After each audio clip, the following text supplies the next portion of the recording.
Okay, now we're going to learn how to post data to the server. What we're going to do is take our current blog editor that we have now, add a post button, and send the source document, which is just going to be HTML from now. So it's going to pretty much match what will be the preview, but that's okay. That'll get us started. We're going to save one as source and one as the actual document in the docs folder. That will come next. First, we need to get those two things down to the server so the server can do its job and get it up to GitHub. Okay, so let's get started. This is what our blog looks like now.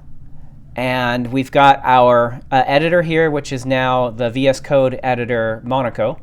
And here is our HTML preview. So that's all good. What we want to do is send whatever's in here. Eventually it'll be Markdown or some other drag and drop thing. And we want to make sure we send whatever data this is as source, and the preview will be the actual HTML that is sent to the docs folder in our GitHub project. That is our blog. Okay, so here we go. Let's get to some code in Visual Studio Code, and that is main. If you are not running right now, which you might not be, just go ahead and open up blog editor application.java and click on the run button, and that'll get you started. And once this thing says it started, and that's it, process running. Let's go ahead and get to index.html. All right, so in index.html, we've got our editor, we've got our preview. We need a button. And let's look at our blog again. Okay, so a button can go down here that says post. I actually think we should have a navbar. Let's get rid of this title here. Let's add a bootstrap navbar across the top, and we'll just do like a typical file system. We'll do file, and then we'll do publish. And then we can add more file menus to that later on, like save as and stuff like that. All right, so let's go ahead and get back to Bootstrap. And actually, let me type get Bootstrap so I get the right place. If I do it that way, it would give us 5.1.3, which is the latest. And here we are with Bootstrap, and remember you can go to the docs folder here, and that'll get you to the list of a lot of content on how to use Bootstrap. What we're looking for here is something called navbar, and navbar is just like this thing across the top. That's neat how they did that. It's got menu, it's got a search, it's got other icons here, it's got a menu, drop-down menu. So we're going to grab the basic navbar. So just click on navbar, and the documentation here explains how it works, so you can read through that. For the most part, their examples are awesome. And so we're going to just take this top one here, and we'll just remove what we don't need. So here's the HTML for it, and don't worry about anything that might look complex here. It is really quite simple when you understand HTML. The main things here is this unordered list. It's using that as the menu going across the top, and also another unordered list for any of the drop downs, and we'll see that in a moment. So I'm just going to click copy here, and this is actually a pretty easy drop-in replacement, or it's not even a replacement, it's an addition. So here's our container right now that hosts our blog. We're just going to create a new line up above it and paste that there. And let's go ahead and format our document, and I don't know how much that's going to change. All right, so let's run this. I'm going to Control S to save, and let's see what this looks like right out of the box. Okay, you can see that it dropped in very, very much like it looked like on bootstrap.com itself. Let's get rid of that. So that's what it looks like when it's stretched all the way across. At this point, this is kind of in the way, this title. We can change this to be my blog, get rid of this and get some more real estate, because you notice that our bottom dropped below the fold here, the end of our screen. So let's do some changes. Navbar, this is now going to be the title, my blog. Blog. Okay. And then we can remove that H1 there, and okay, and we're going to save, and let's see how that looks. Okay, we've got our vertical space back, and our editor looks the same, and now we've got something to work with. This drop-down menu right here is the one we're going to keep, and we'll make this say file, and we'll make this one say publish, and that will be the action that publishes this preview to GitHub. That won't be this lesson. In this lesson, we're going to send it to the server, and we'll get an error back that says server doesn't know what this is, a 404. And then we'll finally get into Java and start processing that publish action when we get there. All right, so let's remove home, link, and disabled. Let's leave search there because we might want that later on. So let's leave that there. And then this we're going to change to file, and then one of these we'll call publish. Okay, let's do that. All right, so back to what was pasted in, and this should be fairly simple to remove things. All right, so there's home right here. So we're going to remove that one, and what you want to remove is the list item from beginning to end, and that'll get rid of home. And let's go ahead and see what that looks like now, just to follow along and see how things go when they go away. Here's home. It's going to go away right there. So now we're going to do the same thing with link and disabled. So link is this one right here, and we're going to remove the li from beginning to end, and we'll just delete. And we'll leave the drop-down menu alone for now. And then we go back down here. There's disabled, and we're going to remove that from beginning to end, and just delete. Oh, my mouse moved again. Okay, one more time. Okay, so we're just going to highlight from beginning to end and delete. All right, so now let's save. And what does our blog editor look like now? Refresh, and now we've got one drop-down item and the other things are gone. All right, so let's change this to file and then remove the other items. So here's that word drop-down right here in the anchor. So what we have here is a list item, right? Here's the beginning. Here, I'm going to highlight that so you can see that. From beginning to end, it's a list item.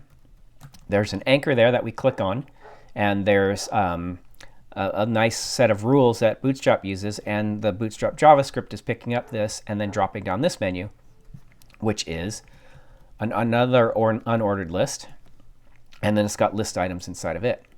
So let's modify this. So drop down, we're going to change to file. So we're going to treat our blog posts like files. And then let's just take the first one. And so this HR here is the thing that's giving us that line divider in the middle. We'll want to remember that for later, and we can go back to Bootstrap's documentation to get that if we need it. But that's kind of handy. Sometimes you want a line divider. A lot of menu systems like menus use that, like Windows use that. Like here's one right here. Here's a divider. Here's another divider and another divider. So we're going to use that later on. Right now we have one menu item, so we don't need to divide anything yet. So I'm deleting all three of those. And on action, we're just going to call this one publish. Okay, and save. And let's see what it looks like now. Okay, my blog, we've got a file menu, we've got a search, we've got the editor and the preview. If we pull that down, we've got a publish. And if I click on it, it doesn't do anything yet. All right, that's the next step. We've got it looking the way we want it. Now we need to make it do something. All right, so here is our anchor that's getting clicked on when we click publish. We need it to do something. So let's give it an ID that we can monitor and add a listener to, so publish. And then we'll come down here to our existing code in our script. We don't have too much yet. We've got the Monaco create, and we've got the Monaco editor change. Now we're going to add another one. So remember, the document object is on each page, and we can get elements by ID. So we're going to do document.getElement by ID, and we called it publish. And we're going to add an event listener. So it's a click listener when they click on that. So we're going to do add event listener. And notice Visual Studio Code is helping us here, just like Monaco will, because this is the same editor. All right, so it's a click event. And now we need a function. So a comma, the word function, and then I like to put EV in there for event. EV is short for event. And we don't need the event right now because we know what's being pushed. Sometimes you don't know what's being pushed. There could be many objects on the screen. You want to know, you don't know what they are, but when you get a click, you want to know that it clicked, and then the event will tell you what was clicked. In this case, we don't need that. We already know what it is, but we can get it this way, ev.target. And we will go ahead and use it like that too, because that's actually pretty good. All right, so I don't know exactly if target is right. I know I could do document get element by ID publish, and I know I'd have the right element. but let's do it. Actually, we don't even need this. It was clicked. We don't need to know the target because publish was clicked, and that's really all we need to know. We don't need to know anything else. What we need to get is our document dot element by ID, and we want to get our preview is what we really want. And we want the inner HTML, just like we set it here to inner HTML from the editor value. Now we want to get it and push that down to our server. So we're going to do inner HTML here, and we're going to capture that to a variable. Now, Visual Studio Code has helpers in it, and I think Monaco might even have that too. I'm going to hit Control and a period, and no code actions available. Sometimes it works, sometimes it doesn't. So let's go over here. I'm just going to create a constant, and that will be, let's call it preview. Actually, let's call it, we're going to publish two things. We're going to publish the source, and we're going to publish the actual doc. So let's call it something that's meaningful. So what is on the side over here? It's not really a preview that's getting pushed to the server. It is something else. It's actually our blog post. So we can call it post, and that might get confusing because we're actually going to post to the server as an action and a post variable to it. We can call it blog post. Let's do that. So let's call it blog post. That'll remove some of the ambiguity. All right, so now we got a blog post, and let's console log that to see if we're getting what we want before we move on. Blog post. Okay, and I'm going to save that, and we're going to go over here to our editor. I'm just going to refresh that. All right, we don't have anything in our preview, so let's put something in there. H1. Hello's fine. We'll just keep doing the same thing. It's okay. And give it a P. This is working, I believe is what we had. Okay, so now when I click on publish, we need our console open. So I'm going to click inspect there, and let's move this out where we can see it a little bit better. Okay, we lost our preview. Hold on. It wrapped underneath, and I want to be able to see it. Okay. So here we are down at the bottom is where our preview is going to be. I am a little bit in the way here, so let me go up over here. All right, let's try this. Publish. And we've got our HTML, inner HTML that's here. So that's great. That's what we want to send to the server. So let's go ahead and go back to do that. All right, so the next thing we need to do is publish to the server, and that's what will replace this console log. And how do we do that?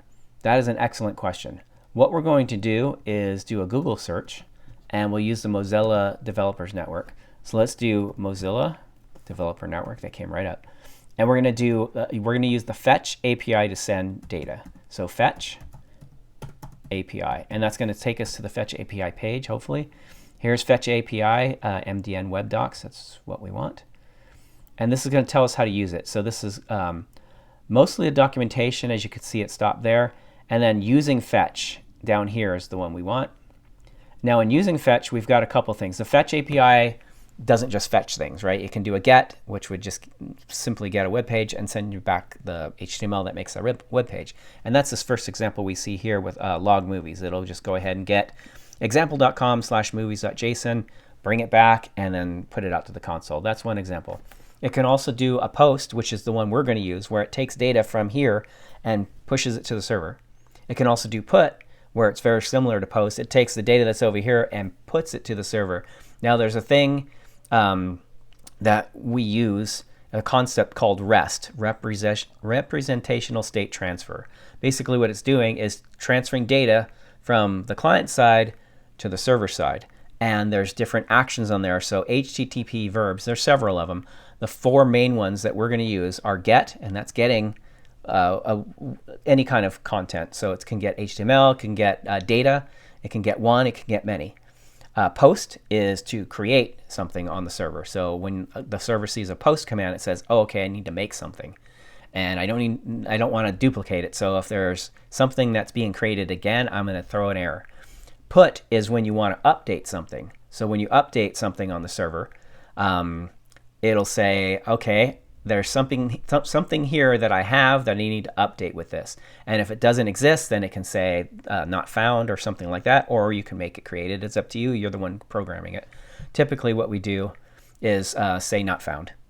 And then update the data if it is found. And then delete is the next one. When it gets a delete HTTP verb, it's going to delete the item on the server. If it doesn't exist, it's going to say not found or nothing if that's what you prefer. And then it will delete it if it does exist. Okay, so now we're looking for a post example. And this is a pretty full-featured one here. It's posting. It's what we want, but wow, that is a lot of fields, and I think we can get something a little bit more simple than that. This is a more involved example. Doing cores, which means that it is posting from a front end that is not was not served by the back end, and that's not our case, so we're going to keep looking. When we come down here, we've got one with credentials, uploading JSON data. That sounds exactly like what we're going to do. So we have a post JSON function here that's using the Fetch API with this URL, and we're going to change it to our URL. There's a method post or put, so it's either going to create or update. The content type is JSON, and I'm going to show you how that works. And so the body is going to take the data, which we'll have in our JavaScript, and convert it to JSON. And then it's going to wait for the response, and then this is how you call it. So we're going to just copy this, and we're going to put it in our JavaScript. So right down here a little bit, let's remove that blank line. We're going to put that code here. So I'm just going to Command V or Control V. So here's that function. Let's format because it's really hard to read right now. Okay, we got that post function. This is what we need to modify. Our server is not running HTTPS right now, so we just take it to HTTP. We're running on our local host. That's what the server's starting on. Localhost :8080. That's the port we're running on. And let's say we have blog and post with a plural. So blog posts is going to be when we're operating on blog posts. So we can, right now we're going to update, or no, we're going to create a blog post. In some cases, we'll be updating a blog post when we want to change something, like say we found a spelling error. Sometimes we might want to delete a blog post, and we're definitely going to use get blog post when we're editing something. If we want to edit a blog post, we're going to click some button, and it's going to get the data for us so we can modify it, the source data. Okay, so we've got that going. This, we can remove this comment. That's just to help us if we're learning. Post is what we're going to use here, not put. And we've got a data that's being passed in. So notice here, this is a parameter of the post JSON function. And here is it being used here and passed to stringify. So what that's going to do is it's going to take the data, and I'll show you what the data looks like. And it's going to stringify it, turn it into a string, which will then get sent to the server, and then the server will have to deal with how to convert that when we get there. All right, and then it's going to get a response from, or get the JSON data from this response object when it comes. So this is all in the fetch. So fetch is going to call with this information, and we're going to get the result here. All right, so looks like we can make that call. What we don't have is our source and blog post in it. So let's go up here, and I just pasted what their example was to run it. And right now they've got data is username example. We need, we did enter HTML is what we logged out. So we're going to make this one say blog post. And see that quote? We're going to remove that. We're going to use the variable right here that's blog post, and that is a string. Okay, and then the next one we're going to use is our source. So where does our source come from? It's coming from our editor. So if we use here, you see editor.getValue, we can use that. So I'm going to Control C that and paste that there. And I'm going to call this one source. Okay, so now we've got source and blog post. So blog post, and we'll call this one source, and source the variable. So don't confuse these two. One is a label that's in the JSON, and I'll show you what that looks like. And then one is the actual value itself, which is using a variable. And then it's going to post data right there. So that was fairly simple. I don't think it's going to work the first time. It usually doesn't. So let's save with Control S and run this and see how that works out. All right, so we're back to our blog editor. I'm going to refresh and then put something back in there. I'm just going to shorten it to hello this time. OK, we've got that. Now I'm going to go ahead and publish. And we're going to see what we have over here. We've got, that's what I was expecting. We've got a 404 not found. That means that it did get to the server. And the server says, I don't know what blog post is. And then so here's the 404 error and not found. Now this label success is not part of the error. It's not part of what the server returned, and I'll show you that in a moment. In their example, they use this label to give us whatever the result is. And the result is actually a 404 not found error. So it doesn't know that here. So what we're going to do is, instead of just depending on labels, we are going to use an if statement. So in JavaScript, there's an if. So it goes if something, else something else. And that's the simplest case. Well, the simplest case is just if, but if else adds an alternative to if. If something, else if something, else do this. That is a case where there's an if, let's say if green, then do this. If red, then do that. Otherwise, do this. And that's how that's worded out. So we're going to use if, and we're going to take our response object up here, and response has a status. And we'll actually see what that stuff looks like in a moment. So let's do status here. And if it equals, so in JavaScript, double equals is equals variant equals. Basically, a quoted 200 could equal a number 200. We are going to use the triple equals here to make sure that it's checking the type too. That third equals will check that the types are the same as well. And what I said about the string 200 equaling the number 200, that might not be true, but it's something similar along those lines. It could be a different type, and that's not the same thing that we want. We want to know that it's the number 200. OK, so then we're going to surround that in a body like that with those brackets. So now we've got an if statement here. If it's 200, then we're going to do this. Else, it's not 200. And we want to go ahead and do something with an error. We will do something else with it later, but right now we'll just do error. And let's go ahead and do what they did down below in their example. Let's just put error, colon, and we'll put out response. So that way we can see what it is. All right, so now let's go ahead and run that and see how anything looks different. All right, I'm going to refresh again, which means that I need to type h1 hello. And actually, I could just type the word hello for right now. We don't need to use HTML. It will default to some kind of text. OK, so we've got hello there. Let's click our publish button. And here we go down here. It says error, which is different than what it said success. And now we're getting the same 404 not found. A little bit different in that we're actually sending out the response itself. OK, so let's clear that. What does a response object look like? One way to find out.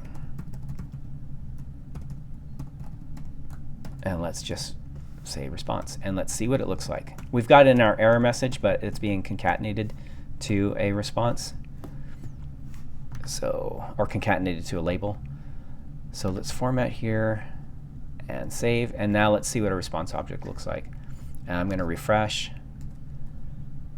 And I'm not going to type HTML in this time. I'm just going to type hello. OK, so back to publish. Here is the response object here. And we could go ahead and expand this, and then we see what's actually in there. There's a body, and it's a stream. So you have to actually open it to read it. And here's the status that we're looking for, 404. And if you look up HTTP statuses, let's do HTTP status codes, and I like MDN. And here's the response codes. And you'll see there's ranges. Informational response is 100 to 199. 200 are successful ones. We are looking for a very definite 200 in our example for our if. Redirect, so if you get to a website that wants to add a path to it or send you to a whole nother website, these are your redirect messages. And then client errors, that's what we're getting right now, 404. And server errors, it's when something's wrong with the server and it needs to be fixed. Okay, so that's what that looks like. And I think you could look for the specific number down here, response status codes. And we're looking for 404, and 404 means not found. And so there we go. And that's how you find out what the codes mean. Okay, so back to our coding. Now we've got this working, sending a response to the server, and we've got error being trapped here, and if something should go wrong with our code, that error will be trapped here. And let's see what it looks like when we're actually sending it. So we'll see what we're sending and make sure that's correct. So when we go back over here, what we're looking for in this area here, we've got 2, but there's a lot more hidden behind this side. We're going to go to network. And the one that we got the error on, this one right here, it's posts, right? That's what we were trying to send to. Let me try and stretch that out. I can't. Let's stretch it out this way. And it's OK. Our preview is going to go away because it's going to wrap. OK. So we've got posts right here. Oops, I clicked on it. So I didn't want to click on it. I just want to see it. So I got it here so we can see what it was actually being sent. So here's the preview, and this is what it gave us back. What did we send it? We sent it this. We sent it blog post, hello, and the source was hello. So that's exactly what we wanted to do. We sent this to the server. The server rejected it because it didn't know what it is, but we are at least sending it. In the next lesson, we'll go ahead and receive that information and send back a 200. OK, that's it. Thanks for watching.